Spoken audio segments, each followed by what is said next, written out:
안녕하세요. 고수의 장사법 시리즈 8번째 시간에 오신 여러분들 환영합니다. 우리 지난 시간에는 사람의 기척을 디자인하라 라는 것에 대해서 얘기해 봤는데요. 오늘은 더욱 현실적이고 중요한 주제를 한번 다뤄보겠습니다. 바로 단골 고객에 관한 이야기인데요. 장 교수님 안녕하세요. 네, 안녕하십니까. 얼마 전에 저는 이제 신도림의 사무실에 있는데요. 칼퇴근 김대리라는 호프집을 지금도 운영하고 있습니다. 가봤었습니다. 근데 거기서 아주 괜찮은 장면 하나를 목격했었어요. 요 사장님이 이렇게 써놨더라고요. 우리는 2000cc 챌린지로 단골을 만듭니다. 이렇게 써 있더라고요. 어떤 내용이냐 하면은 손님이 생맥주 2000cc를 마시면은 추가로 2000cc를 무료로 줍니다. 그런데요, 500cc씩 나눠서 주면서 신선도도 유지하고 남은 양은 10일 내 재방문 쿠폰으로 준다는 거예요. 더 놀라운 것은 이 쿠폰을 다른 친구에게도 줄 수도 있다. 즉 양도가 가능하다. 그렇다면 다른 친구가 다시 또 이 가게를 와서 새 단골이 되겠지요. 정말 똑똑한 아이디어네요. 우리가 실제로 현실에서 많은 자영업자분들이 대부분의 골몰하고 있는 것이 어떻게 새 손님을 많이 끌어들일까에만 몰두합니다. 그런데 진짜 매출을 끌어올리는 뿌리는 근간은 우리 가게에 온 기존 고객들에게 있습니다. 오늘은 이 점을 확실하게 제가 보여드릴까 합니다. 먼저 여러분들에게 두 가지 얘기를 들려드리고 싶습니다. 첫 번째는 러스턴 코엘의 다이아몬드 밭 이야기예요. 들어보신 적이 있을 겁니다. 부유한 농부 알리 하페드가 있었어요. 거대한 과수원과 농장을 가지고 풍족하게 살고 있었지요. 그런데 어느 날 여행자가 다이아몬드 광산 얘기를 해주자 자신의 삶이 초라하게 느껴진 거예요. 결국 모든 재산을 전부 다 팔고 전 세계를 떠돌면서 다이아몬드를 찾았지만은 빈 털터리로 생을 마감했습니다. 안타까운 결말이네요. 네, 보통 안타까운 결말에는 반전이 있지요. 그 농장을 산 새 주인이 그 땅에서 세계적인 다이아몬드 광산을 발견한 겁니다. 알리 하페드는 자신의 발밑에 있던 진짜 보물을 보지 못한 채 허상을 쫓아서 전 세계를 헤맸던 것이지요. 동화 파랑새도 마찬가지 줄거리입니다. 주인공이 행복을 찾아 온 세상을 헤매지만은 결국 집에 돌아왔을 때 파랑새가 이미 집에 있었다는 얘기가 됩니다. 마찬가지 맥락이지요. 제가 이 두 가지 얘기를 꺼낸 이유는 우리 자영업자들의 현실이 정확하게 이와 똑같다는 점입니다. 새로운 고객을 찾아서 비싼 광고비를 쓰고 값비싼 프로모션을 하면서도 정작 자신의 매장 안에 가두어져 있는 요 다이아몬드인 기존 고객들을 놓치고 있다는 점입니다. 저는 이걸 대학원생들 마케팅 강의를 하게 될 때 이렇게 표현합니다. 수렵형하고 경작형 마케팅으로 설명을 해요. 수렵형은 단어 그대로 사냥꾼이 새로운 먹잇감을 찾아서 끝없이 돌아다니지만 경작형은 농부는 한 땅을 꾸준히 가꿔서 풍성한 수확을 얻게 된다는 점입니다. 단골 고객 관리가 바로 농부의 마케팅이라는 비유군요. 그렇습니다. 경작형 마케팅이라는 비유입니다. 실제 데이터를 보면 더 확실해지고 있습니다. 미국 마케팅협회의 조사에 따르게 되게 되면 너무나 알려진 사례인데요. 기존 고객 유지 비용이 신규 고객 확대 비용보다 5배 더 적게 든다는 점입니다. 그런데도 많은 사장님들이 여전히 수렵형 마케팅, 즉 사냥꾼 마케팅에만 매달리고 있다. 바로 이 점을 제가 지금 문제로 삼고 있는 것입니다. 이탈리아 경제학자 파레토가 발견한 그 유명한 파레토의 법칙, 80대 20의 법칙을 알고 계시지요. 아주 유명한 이론으로 이런 얘기지요. 매출의 80%는 20%의 핵심 고객에게서 나온다는 법칙인데요. 이것은 우리 소상공인들이나 자영업자에게도 그대로 적용됩니다. 구체적으로 예를 들어 볼까요? 동네 자동차 카센터 정비소를 한번 봐보세요. 한번 찾아온 손님이 만족하면 엔진 오일 교체, 타이어 교환, 정기 점검까지 꾸준히 맡기거든요. 새로운 고객 한두 명보다도 이 단골 한 명이 남기는 평생 매출이 훨씬 크다는 점에 있습니다.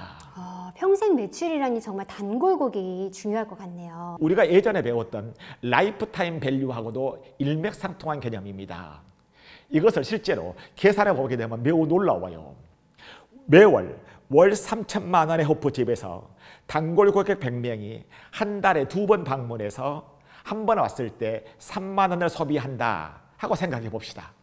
이것만으로 월 600만 원의 안정적인 매출이 보장됩니다.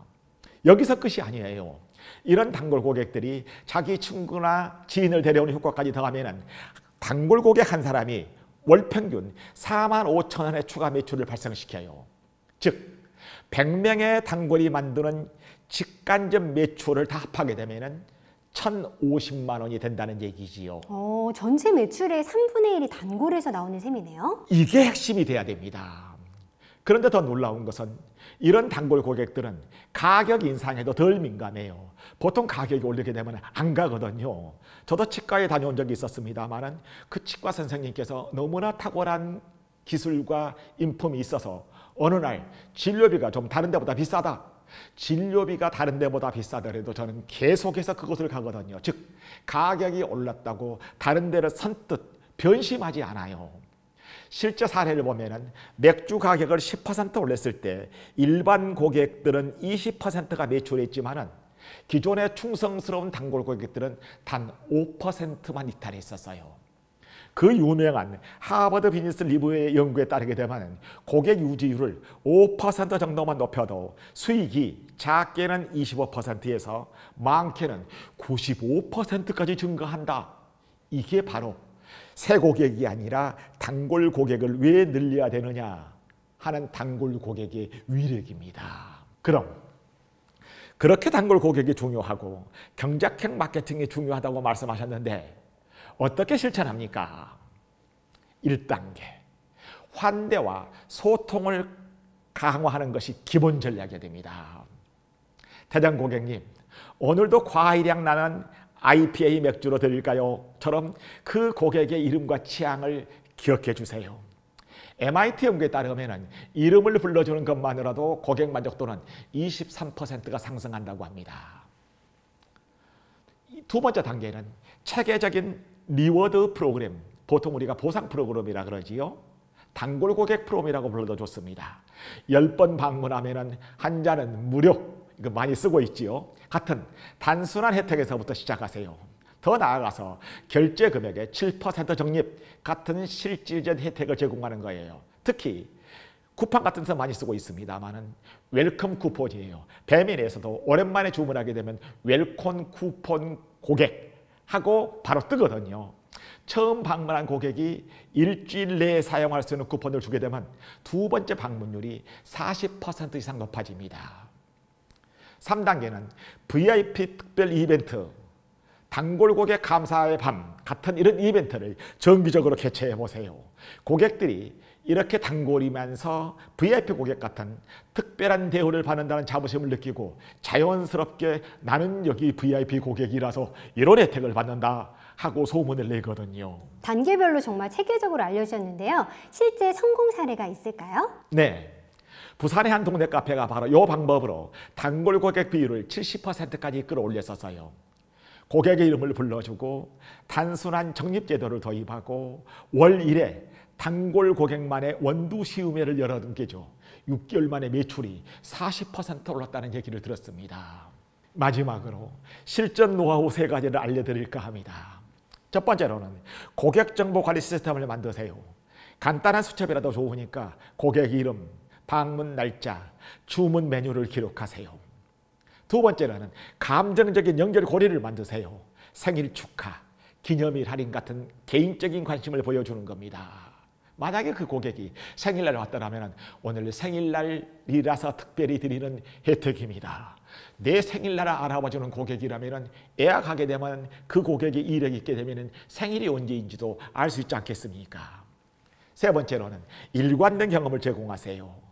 어떤 날은 친절하고 어떤 날은 무뚝뚝하고 한가하면 잘해주고 손님이 바쁘면 푸대접하고 이러면 단골이라도 떠납니다. 항상 저 가게는 훌륭하고 서비스가 괜찮다 하는 인식을 심어주는 것이 중요합니다. 네, 정말 당장 실천할 수 있는 조언들이네요. 자영업의 성공은 멀리 있는 다이아몬드를 찾아 헤매는 게 아니라 새 고객이지요. 내 매장 안에 있는 단골이라는 다이아몬드, 바로 경작형 마케팅이고 단골 고객이죠. 이거 단골 고객들을 발견하고 더 늘려나가는 데 있다. 이 점을 강조하고 싶습니다.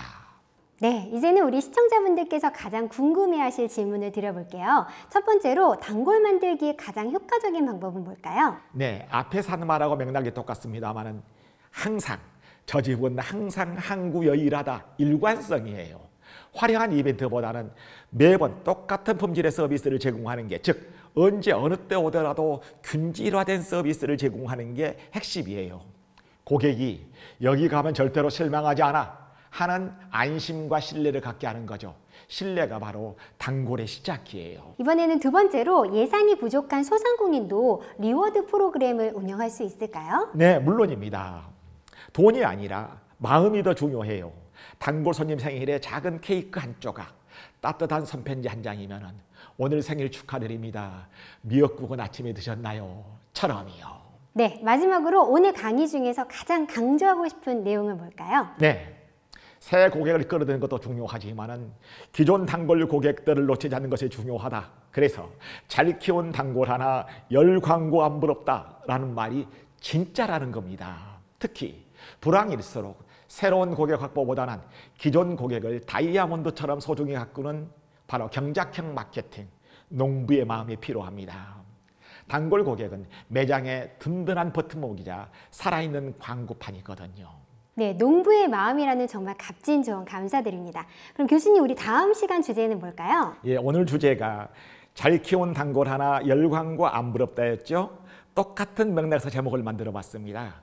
잘 키운 리뷰 하나가 열 인플루언서 안 부럽다. 리뷰가 다른 사람이 우리 가게를 선택하는데 얼마나 중요한 핵심인가, 리뷰에 관련해서 얘기해 보도록 하겠습니다. 다음 시간 놓치지 말고 꼭 들으셔야겠네요. 네, 오늘도 귀한 시간 감사합니다. 네, 시청자 여러분, 오늘 배운 내용들 잘 정리해 보시고요. 우리는 다음 시간에 뵙도록 하겠습니다.